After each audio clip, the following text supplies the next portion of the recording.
I feel like that is one big element that creates a lot of stress and anxiety in a lot of people. And one reason why I think that so many people have anxiety, it's like our culture and our society is so focused on everything externally versus focused on the self. And I think that when we take time to like really get to know ourselves and meditate or take late night drives and really build a relationship with ourselves, that's where a lot of like magic happens in the way of like, okay, I don't need to worry about all this other stuff, and I can be confident and focused on what I believe and what I think. Does that make sense? Yeah, I think that's one of the most important things about being a parent is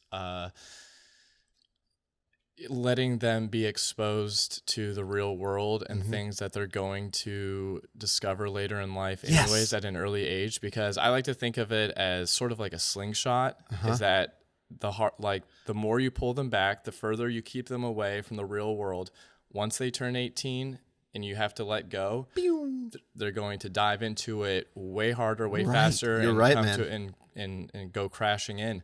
And that's another thing that happened. It's something what's what happened with me. It's what happened with several other kids that also grew up in the cult in like different chapters. And I knew is that like every kid basically that was in that cult, like I don't follow any of that anymore. Like I, cut off all those ties a long, long time ago. But from what I last remember or like ever saw of those kids, like the one thing I noticed that happened was either once they turned 18 or whatever age that they were ready to move out, they were either so brainwashed that they were just, that was their life. And they followed with that, or they went on the complete opposite end and they dove in, kind of like Amish kids doing Rumspringa, you know what I mean? Like,